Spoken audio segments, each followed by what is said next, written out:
Eto na nga mga chong, marami tayong PBA updates. Barangay Ginebra at Tony Bishop, hindi pinipilit pumuntos. Ang dahilan kung bakit palaging nahabol ang Ginebra sa 4th quarter.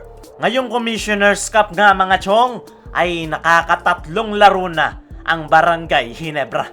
At sa tatlong laro nga nila, ay maganda nga ang kanilang panimula. Natatambakan nga nila ang kanilang kalabang koponan, pero pagdating ng 4th quarter ay biglang nagko-collapse. Pinaka-notable nga yung nangyari last Manila Clasico. Nangatambakan nga nila ang Magnolia Hotshots, pero nag-collapse sa 4th quarter na naging dahilan kung bakit nila nakuha ang kanilang unang pagkatalo. At sa kakatapos nga lang na laro ng Barangay Ginebra kontra Rain or Shine Elasto Painters kagabi, ay muntik-muntikan na naman silang kalabatin ng comeback performance ng Rain or Shine Elasto Painters. Mabuti na lang talaga nag-blackout si Gabe Norwood, kaya nagawang makasurvive ng Ginebra at makuha ang panalo. Pero ano nga ba ang dahilan kung bakit palaging nagko-collapse ang Barangay Ginebra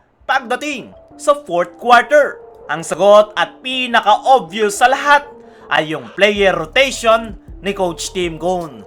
Masyadong ang maikli yung player rotation ng Barangay Ginebra ngayong conference dahil 6 to 8 players nga lang ang ipinapasok ni Coach Tim Cone sa kanilang laro. Ang resulta, pagod na yung kanilang mga key players, kaya nauubusan sila ng gas pagdating ng 4th and final period na nagre-resulta ng pagko-collapse nila sa laro. Alam naman nating lahat mga chong na matagal ng limited players yung ginagamit ni Coach Tim Cone para sa Barangay Ginebra.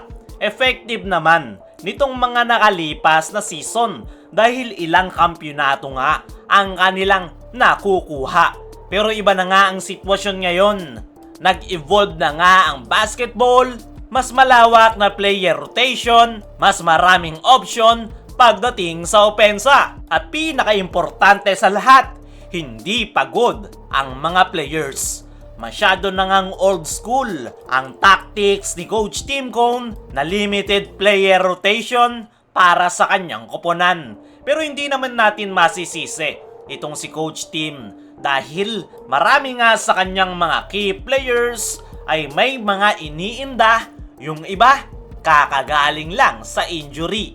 Kaya naman napipilitan talaga si Coach Tim na limitadong player lang ang kanyang gagamitin. Pero para sa akin ay oras na para magtiwala si Coach Tim sa kanyang mga batang players. Bigyan ng playing time habang bata pa para once na kailanganin sa mga crucial game ay hindi kabado sa loob ng basketball court. Pero tingnan na lang natin kung magagawan nga ba ng solusyon ni Coach Tim yung pagko-collapse ng kanyang koponan pagdating sa 4th quarter. Sa kabilang banda, Barangay Ginebra at Tony Bishop, hindi pinipilit pumuntos.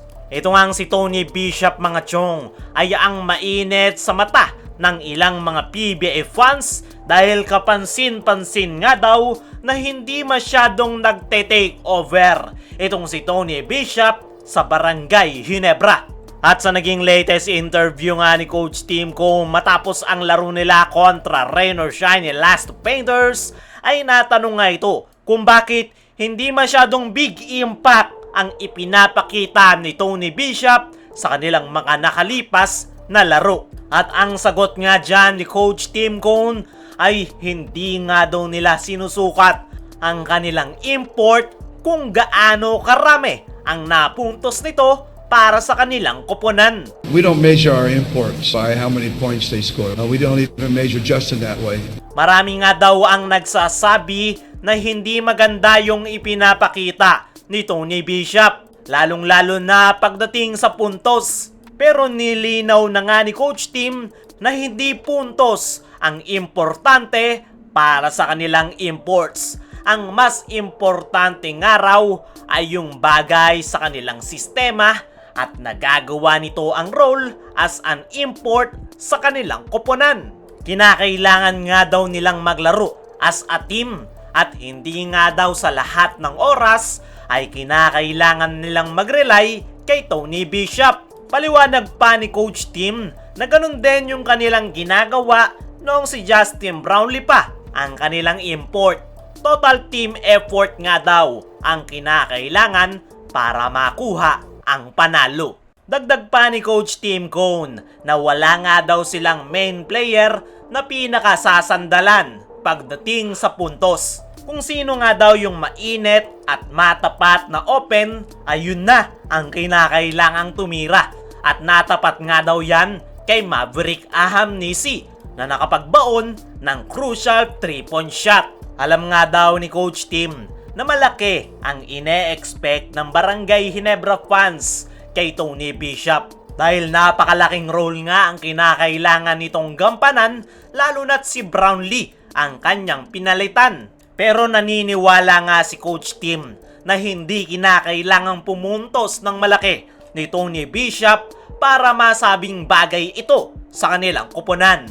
Para sa akin mga chong, ay tama naman yung mga sinabi ni Coach Tim Cone. Hindi nga sila po pwedeng umasa lang sa kanilang import dahil team basketball nga ang kanilang kinakailangang maipakita.